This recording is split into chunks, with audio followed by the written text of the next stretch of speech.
Hello everyone, my name is David Sleeks. I'm from Rhea NV. We are a daughter organization from the Kronos Group.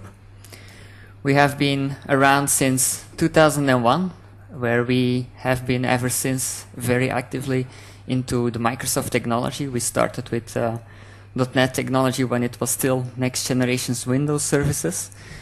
And over the years we have been very actively involved into anything that can make the development of applications, the development acceleration of applications that can help developers to get their software out there faster by using utilities, frameworks, code generators, extra designers, that kind of thing, to cut down on the code and get a solution faster out there. We have been a Visual Studio industry partner since 2008 because of our work in the field, and we were an official launch partner for Visual Studio 2010 last year.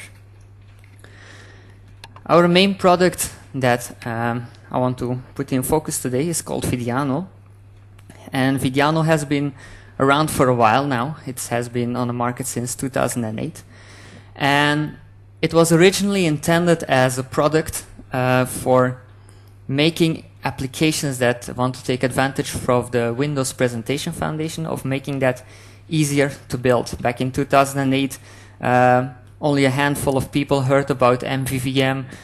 You had to be really hardcore in code development to make your application the right strategic choices for using that user interface technology.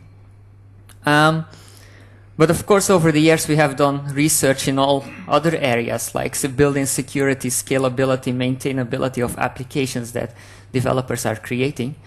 And starting off version 2 of our product, which was launched together with Visual Studio 2010, we incorporated all those things inside of one solution. It was basically a classic style of solution where you had all the different layers of the application. And now recently, we have launched the third version of our product, which is basically an end-to-end solution for making your products completely ready for hosting in the Windows Azure environment. Later this year, we're also going to launch a Silverlight client for the same platform, where we take that step as well. We have a lot of customers already who take advantage of this combination at the moment. I will highlight one of them later on. The first thing I want to show is what's so different about this Vidiano architecture from the third version is that we split our program that developers are creating from the start in two components. We have a thin client component and we have a service component. And we're going to take the developer and force the developer to write all the client logic code in the thin client layer of the application, everything that involves hooking into the client platform, like maybe integration with Outlook or with the local operating system, anything that needs to run cloud locally. Everything else that involves the business logic of the application, everything that involves data interaction with the database, everything around that, we push towards the service layer. Using this architecture combined, we can move customers really fast from an old traditional kind of environment to completely native cloud-based applications. What we typically see from our customers is, of course, they want to cut down on costs. No one wants to maintain the servers anymore. No one wants to patch everything, make sure the database is always up and running and all that kind of thing. So we see, or we hear a lot from customers that they want to cut down on those costs. Apart from that, they want their application to be accessible from everywhere. We have typical kind of customers who are still using Access these days for their core business applications, and then they come to us and they say, okay, we want to move forward. What's the next step to take? And they want their application to be accessible from everywhere. Apart from that, of course, if you run on an architecture like Access and you want your data to be stored safely and high available, you need to move forward as well. But it involves a lot of knowledge, making all those steps and making them in the right ways. You need to make the correct strategical decisions there.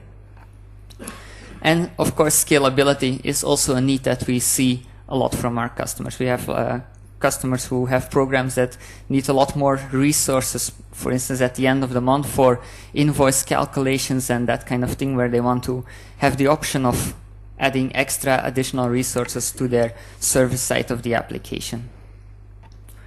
I want to tackle a couple of lowlights and highlights that we encountered when moving our solution towards the native Windows Azure platform. First, I'll start with the lowlights because they're the shortest.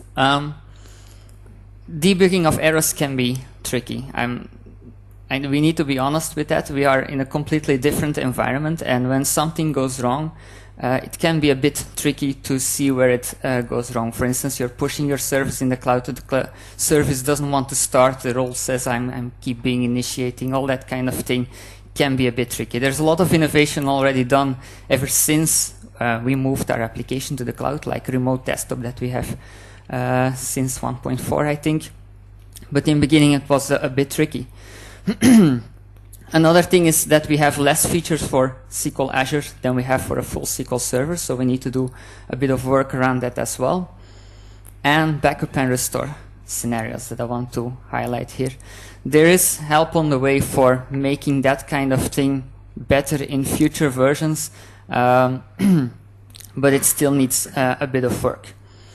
The highlights, however, is that it's really easy and simple to learn. Once you know the architecture of building a service-oriented architecture application, getting it ready for the cloud, for Windows Azure, are basically really small steps that you need to take. And once your application is ready for it, it takes little to no effort to make the switch from an Internet Information Service base that you might have run locally, or a SQL server that you have locally, towards moving that complete architecture to the cloud. As I said earlier, we have a lot of cases already that made to move with our product that I'm showing here. And under the term of eating your own dog food, we kind of asked our mother company, which is Kronos, that is more than 2,000 employees, to see what we can do for them as a first step of moving them towards the cloud. So what we had some developers do is they made an application that's being used by 50 users on a daily basis. The applications features everything from bookkeeping, insurance management, car park control. If you need to manage more than 2,000 leasing cars, it can be a bit of a work. People who move from one company to another inside the entire group, so that kind of application or those processes needed to be streamlined in an application. We moved it to the cloud. We are running it at the moment on 2 small instances where we have a 1 gigabyte database. The data is still growing there. We have about 2,000 storage transactions per month, 3 gigabytes of traffic per month, that kind of thing. So the application gets used really well on a daily basis. And given the terms of cost, I think we can say that we really tackled that one, because for around 100 euros, sometimes 105, sometimes 110, regarding the usage, we can have that entire platform available for all the people, for working internally, for working externally. It doesn't make any difference for them. Maybe a short demo, building an application with Vidiano. Vidiano is out there, available for every company that wants to use it, whether you're in Kronos or not. It's available worldwide. And it will help you make applications ready from scratch until end for putting it on the Windows Azure environment. For demo purposes, we made a small video where we show that we are completely inside of the Visual Studio environment. As a VSIP partner, we take full control of what developers already know for making their application. So we incorporated our solution inside of Visual Studio.